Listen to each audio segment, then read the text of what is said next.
بسم اللہ الرحمن الرحیم۔ کچھ لوگ بھروسے کے لیے روتے ہیں اور کچھ لوگ بھروسہ کر کے روتے ہیں۔ ایک مسئلہ یہ بھی ہے ہمارا، ہم گفتگو کو سمجھنے کے لیے نہیں بلکہ جواب دینے کے لیے سنتے ہیں۔ بعض دفعہ زندگی کی ایک مقام پر آ کر ٹھہر جاتی ہے، کچھ سمجھ نہیں آتا کس طرح نکلیں، آگے یا پیچھے۔ اس وقت اگر کوئی آپ کے دل کو بوجھ ہلکا کر دے تو اچھا لگتا ہے۔ حد سے زیادہ احساس اور حد سے زیادہ سوچنے والے لوگ کبھی خوش نہیں رہ سکتے۔ انسان اپنی غلطیوں پر تو اچھا وکیل بن جاتا ہے مگر دوسروں کی غلطیوں پر سیدھا جج بن جاتا ہے۔ ہمیشہ تنہا چلنے کے لیے تیار رہیں، کیونکہ بہت سے لوگ جو سفر شروع کرتے ہیں وقت ہمارے ساتھ ہوتے ہیں، دراصل اختتام کرتے وقت ہمارے ساتھ نہیں ہوتے۔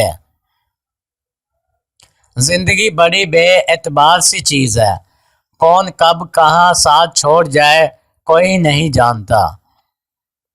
کچھ رشتے کرائے کے مکان کی طرح ہوتے ہیں، انہیں جتنا مرضی سنبھال لو کبھی اپنے نہیں ہوتے۔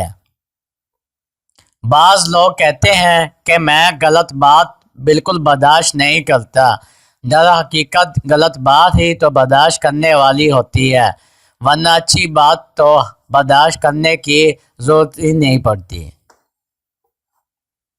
رشتے خوبصورت آواز، اونچے مرتبے اور خوبصورت چہرے سے نہیں بنتے بلکہ خوبصورت دل، کبھی نہ ٹوٹنے والے بھروسے سے بنتے ہیں۔ مرد اگر ہاتھ چھڑا کر جانا چاہے تو ہاتھ بڑھا کر روک لو، ہو سکتا ہے کہ وہ رک جائے، لیکن اگر عورت ہاتھ چھڑا کر جانا چاہے تو کبھی مت روکنا، کیونکہ وہ ہاتھ چھڑانے سے پہلے ہی جا چکی ہوتی ہے۔ آپ صرف ایک دفعہ جیتے ہیں، لیکن اگر آپ اسے صحیح طریقے سے جیتے ہیں تو وہی کافی ہے۔ کسی کی میٹھی باتوں کا مطلب ہرگز نہیں ہوتا کہ آپ اس کے لیے خاص ہیں۔ بعض اوقات کبوتر کو کھلانے کے لیے نہیں بلکہ پکڑنے کے لیے دانہ ڈالا جاتا ہے۔ اگر تمہارے ناک کے اندر والے بال باہر آنا شروع ہو جائیں تو سمجھ جائیں یہ بدبختی کی علامت ہے۔